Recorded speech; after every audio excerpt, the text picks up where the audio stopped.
En el nombre del Padre, y del Hijo, y del Espíritu Santo. Amén. Cantemos al Señor con indecible gozo. Él guarde la esperanza de nuestro corazón. Dejemos la inquietud posar entre sus manos. Abramos nuestro espíritu a su infinito amor. Dichoso será aquel que siempre en Él confía. En horas angustiosas de lucha y de aflicción, confiad en el Señor si andáis atribulados. Abramos nuestro espíritu a su infinito amor. Los justos saben bien que Dios siempre nos ama. En penas y alegrías su paz fue su bastión. La fuerza del Señor fue gloria en sus batallas. Abramos nuestro espíritu a su infinito amor. Envíanos, Señor, tu luz esplendorosa, si el alma se acongoja en noche y turbación. Qué luz, qué dulce paz en Dios el hombre encuentra. Abramos nuestro espíritu a su infinito amor. Recibe, Padre Santo, el ruego y la alabanza, que a ti por Jesucristo y por el Consolador, dirige en comunión tu amada y santa Iglesia. Abramos nuestro espíritu a su infinito amor. Amén.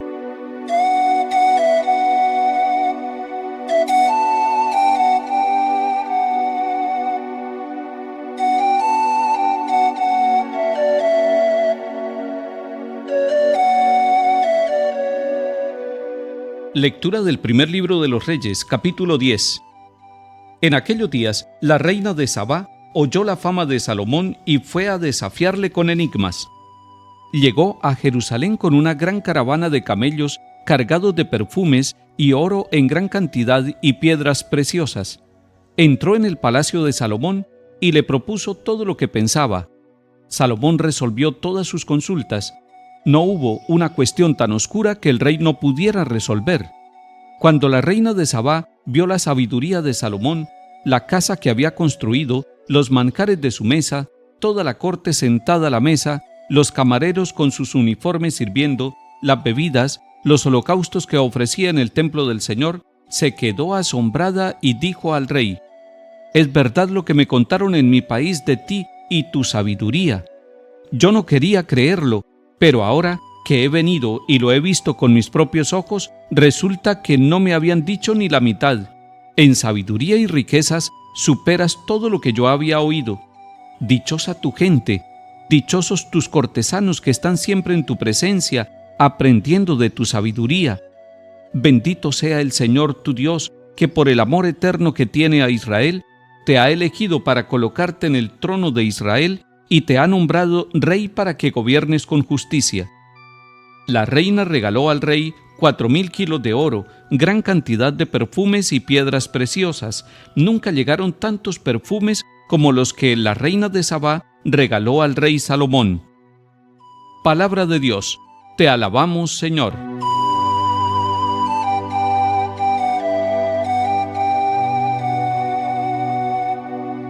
El capítulo 10 del libro primero de los Reyes que acabamos de escuchar nos muestra al rey Salomón elogiado por una reina que lo visita, una reina de un país extranjero, de Sabá. Ella ha escuchado todo lo que dicen de Salomón. Ella ha escuchado cómo exaltan la sabiduría y la riqueza de Salomón. Esos dos elementos le llaman la atención a la reina, la sabiduría y la riqueza. Se pone en camino para entablar unas relaciones políticas y comerciales con este gobernante exitoso llamado Salomón. Cuando llega allí, se deslumbra porque encuentra el templo, porque encuentra el palacio, porque encuentra la alimentación, la riqueza en sus bebidas, en sus comidas y la manera como se sirve en la mesa y en el altar. Está asombrada con Salomón, ha dialogado con él y está sorprendida de la manera como él responde ante los distintos enigmas y ante las distintas preguntas que ella le ha planteado. La reina de Sabá había escuchado de la sabiduría de Salomón. Hasta su país había llegado la gran fama de este gobernante de Israel. Pero ella se puso en camino, había podido quedarse en su país. Al ponerse en camino, quiere constatar con sus propios ojos la realidad de lo que le están contando. Cuando llega allí, se sorprende y se lo comunica al rey Salomón. No me habían contado ni la mitad de lo que es la realidad. Está sorprendida con el palacio, con el templo, con las comidas, con las bebidas, con la abundancia, con toda la riqueza y sobre todo con la gran sabiduría que posee este gobernante de Israel, elegido por el mismo Dios, y ella dice, es un signo del amor de Dios con el pueblo de Israel. Y el pasaje bíblico nos cuenta que la reina ofreció al rey en su visita 3 dones traídos de su país: oro, piedras preciosas y perfumes. Profundizando sobre el tema de la sabiduría, recordemos que Salomón, en el momento de ser elegido como sucesor de su padre David en el reino de Israel, se reconoce pequeño, se reconoce sin experiencia y sin conocimiento para gobernar a su pueblo. Es una actitud humilde, no se está presentando como el prepotente, como el que lo sabe todo, como el que es capaz de gobernar sin la ayuda de Dios. Si usted va al capítulo 3 de este primer libro de los Reyes, se encontrará con una bellísima oración de Salomón pidiendo el don de la sabiduría y pidiendo el don de discernimiento para poder distinguir entre el bien y el mal y así poder agradar a Dios y servir al pueblo con justicia y verdad en su ejercicio de gobierno. Esto deberían hacerlo todos los gobernantes, con humildad pedirle a Dios todos los días la sabiduría y el discernimiento para poder gobernar. Pero el primer gobierno es el gobierno de nuestra vida, de nuestra propia familia. Papás y mamás, y nosotros todos, hombres y mujeres, podemos acudir a la fuente de la sabiduría, que es el Espíritu Santo, y pedirle con humildad y con insistencia todos los días que nos dé el don de sabiduría, que nos dé el don de discernimiento, para poder tomar las mejores decisiones y para poder cumplir la santa voluntad de Dios Padre.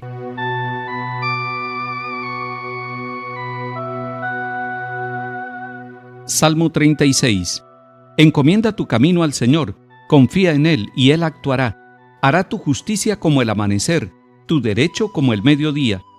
La boca del justo expone la sabiduría, su lengua explica el derecho, porque lleva en su corazón la ley de su Dios, y sus pasos no vacilan. El Señor es quien salva a los justos, Él es su alcázar en el peligro. El Señor los protege y los libra de los malvados y los salva, porque se acogen a Él.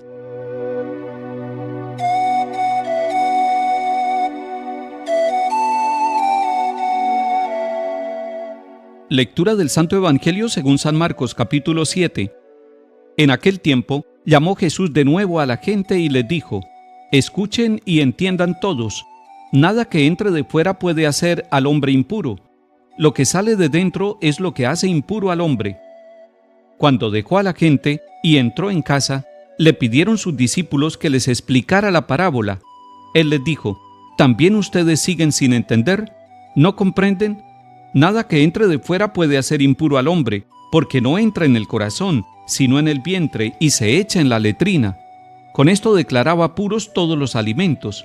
Y siguió: lo que sale de dentro del hombre, eso sí hace impuro al hombre, porque de dentro del corazón del hombre salen los pensamientos perversos, las fornicaciones, robos, homicidios, adulterios, codicias, malicias, fraudes, desenfreno, envidia, difamación, orgullo, frivolidad.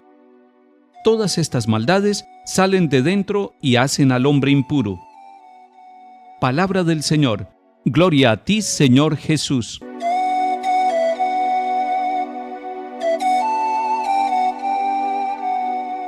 Los dos verbos que usa Jesús en su enseñanza tienen un gran valor para nosotros hoy.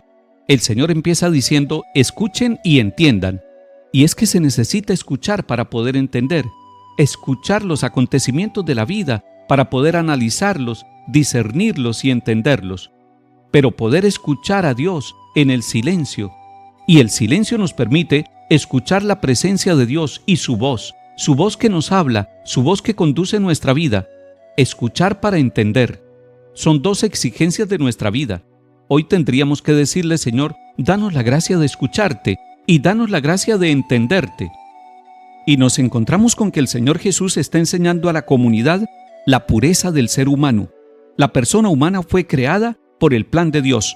Allá en el Antiguo Testamento nos encontramos con que Dios fue creando y vio que lo que creaba era bueno. Y cuando creó al ser humano, cuando creó la persona, se dio cuenta que era algo muy bueno lo que había realizado.